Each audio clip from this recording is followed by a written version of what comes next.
we are here, guys.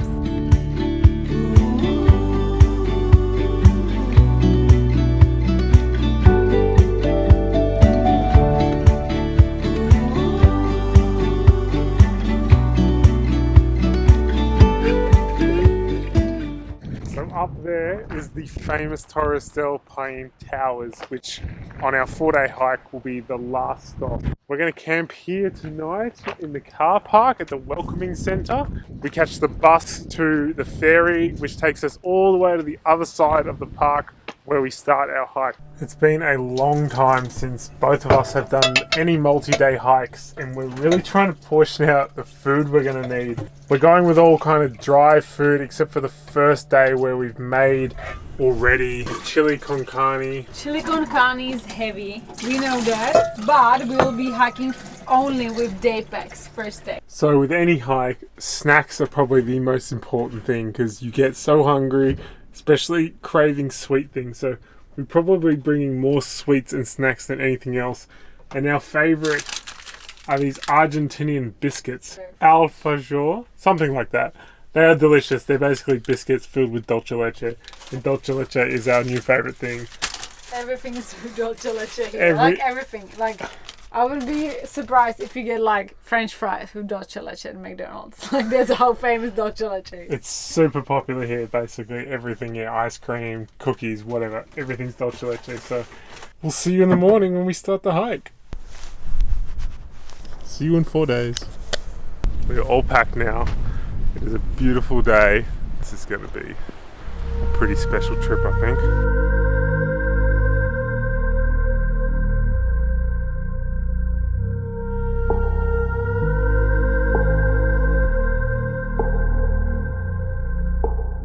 So we've arrived to our first campsite, which is Paine, and it's kind of a strange setup here. You can either kind of like get your tent already pitched or pitch your own. It's a bit cheaper, but they've also got like a restaurant and showers and toilets, so it doesn't really feel like camping per se. We're going to walk to the Grey Glacier, which is going to be our first checkpoint, and then come back today, which is going to be about a 23 or so kilometer walk.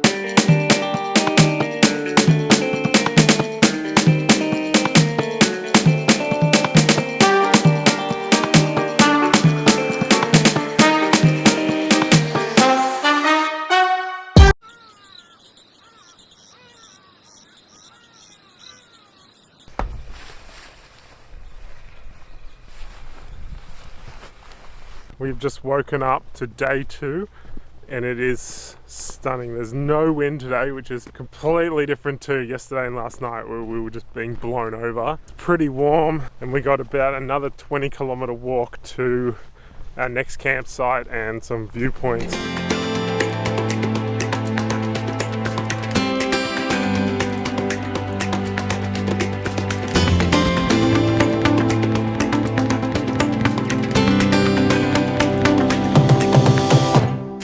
So we are doing what's called the W Trek in the Torres del Paine Park, and it's called that because it's literally a W, the track of what it looks like. It's not a cheap excursion to come here. It's actually pretty pricey because of the touristic nature of it.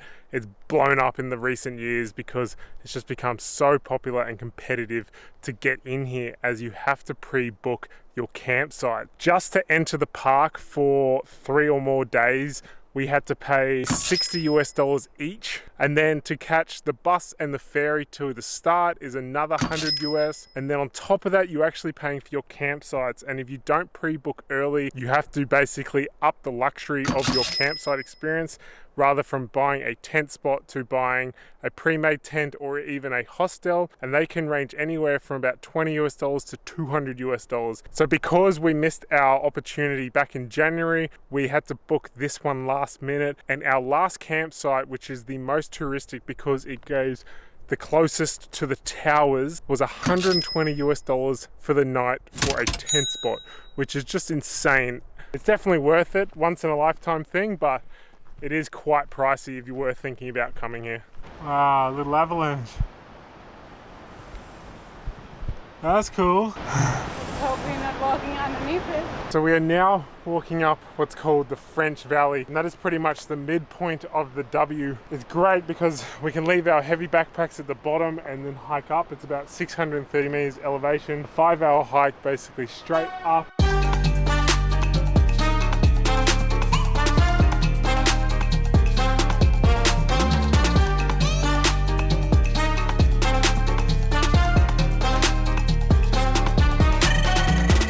There's nothing like the feeling of taking your socks off after hiking.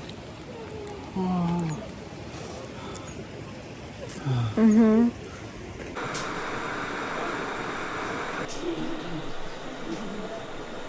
Good morning. Day 3. It is a new day and we have just been woken up by the most amazing sunrise we have seen on this trip so far. The Torres were pink, the glacier was pink. So we have another 4-hour hike to our next campsite, and then it is another 2-hour hike to the Torres, but I think we're going to leave that till tomorrow morning so we can get a good sunrise.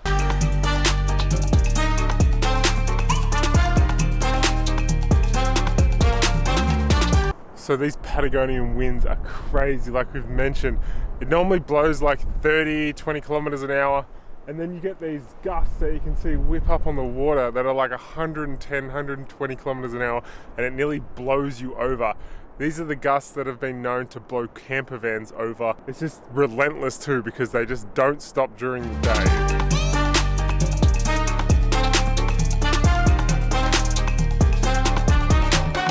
So we have arrived at our very last campsite, closest to the towers. That was probably the hardest day walking because we had full packs and it was 12 kilometers, a lot of it quite uphill. This is the most expensive campsite we've had to buy, which cost us $120 for the night.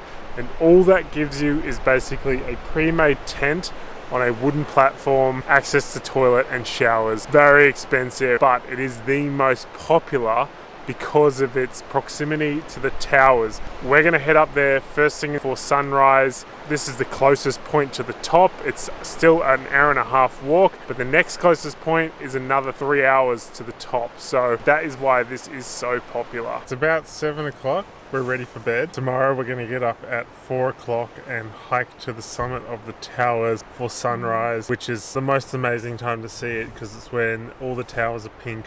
Hopefully we get another morning like this morning that we saw all those pink clouds. It's really going to make it special because this is anything we planned 3 years ago. This was the highlight that we were going to do tomorrow morning. So we're praying for good weather. It is supposed to be potentially a little bit rainy, but we can't really do anything about that. We're just going to go up regardless. Fingers crossed. We'll see you in the morning. So it's about 4:30 a.m. We're starting this trail. It's pretty cloudy. And it is raining a little bit, so we're hoping in the next 2 hours that it's going to clear up and be a nice, beautiful sunrise. Snowing again. I mean, what do you say? I just hope that we see something because they will be very down. What are you doing? I'm doing exercises for like old people.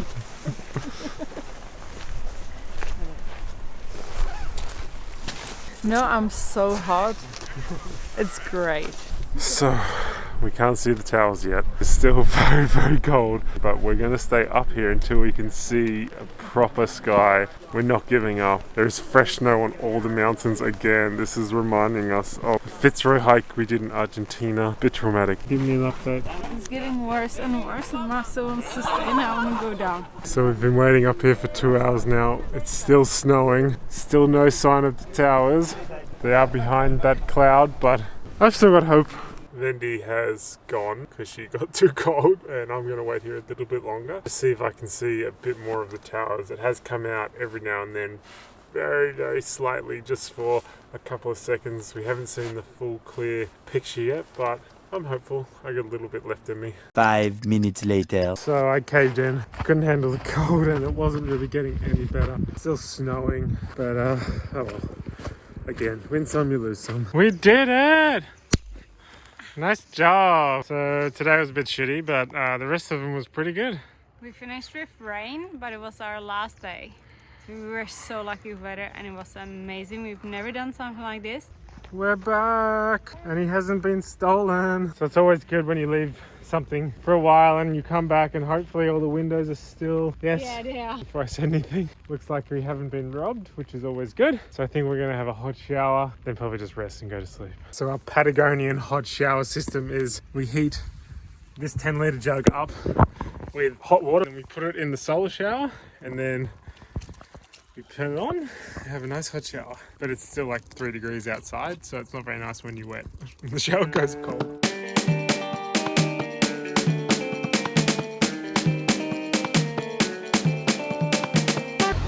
I probably haven't seen a muddier car than what we've just done to this thing. Oh my god! This is driving back from the national park and it was so muddy and windy. Oh, look at this. Oh, it's gonna be a bit of a cleaning job.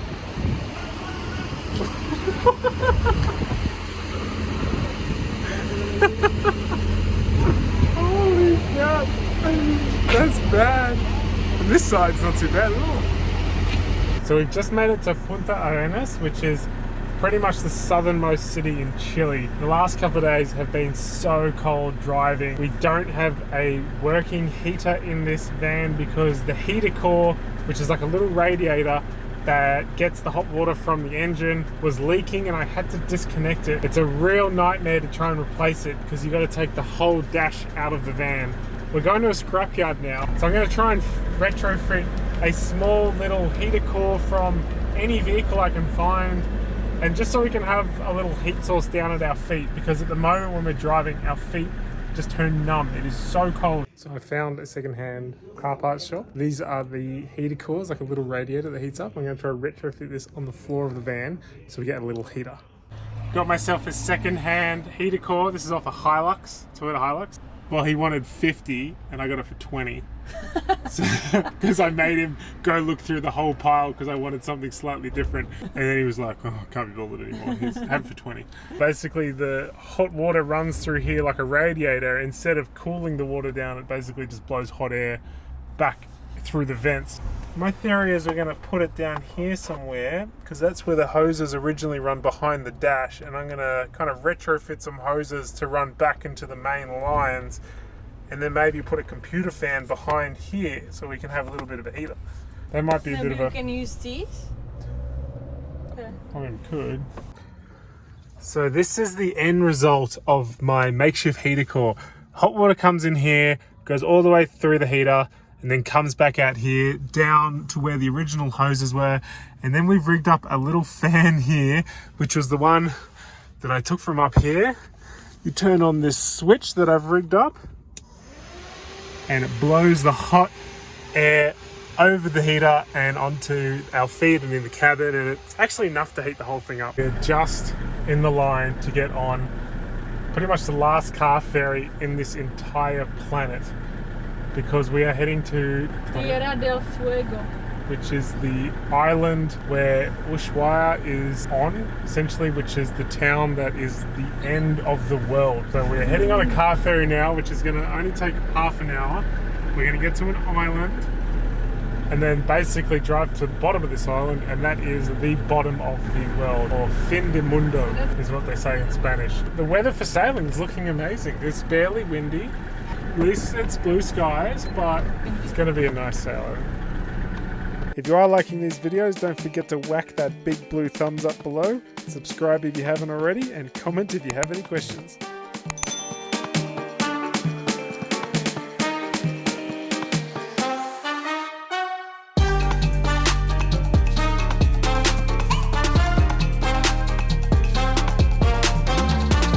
Good morning from this spooky place where we parked last night.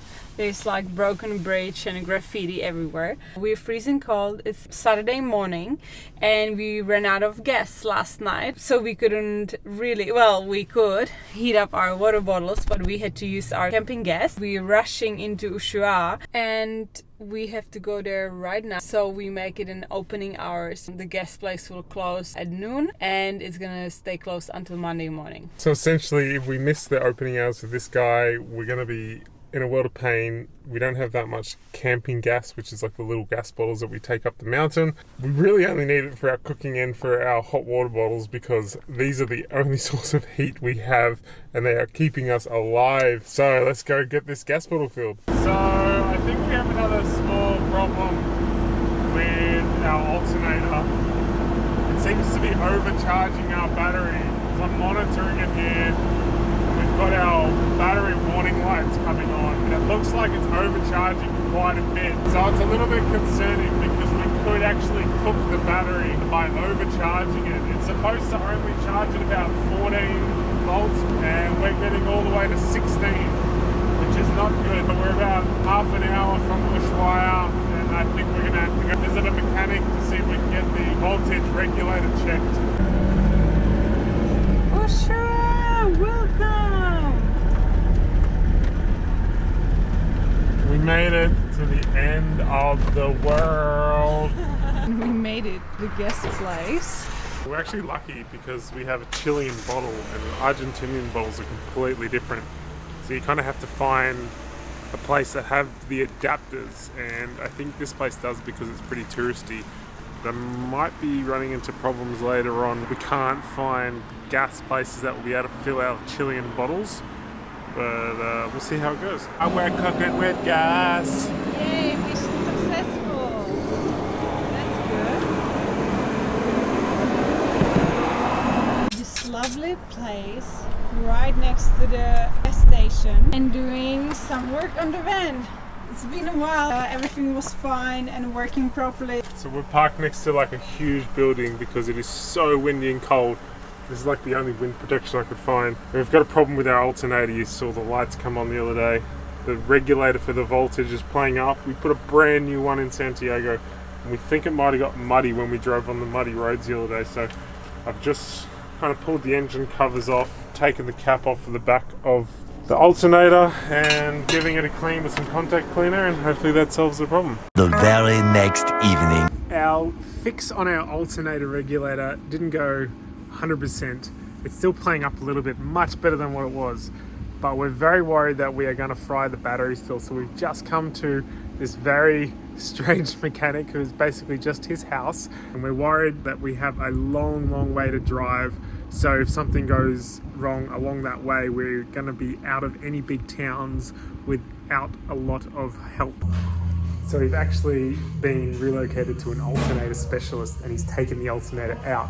Now he's trying to repair the actual alternator because there was an oil leak near the alternator and he thinks it's sprayed all over the alternator, which might be causing our voltage problem, which would explain a lot. I'd like to mention as well that it's actually a Saturday and it's like 8:30 at night and these guys are still working on the van. Heads up to those guys. So grateful that we found them.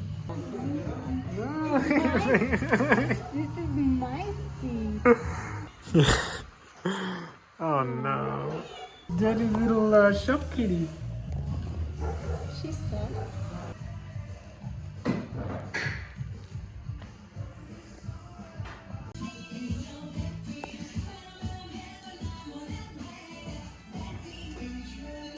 Ciao. Hasta luego. Paramos el alternador y después feliz, contento. Muchas gracias. Muchas gracias. Ciao. It's like 10:30 on a Saturday night and he's been the most helpful guy. He's actually from Bolivia.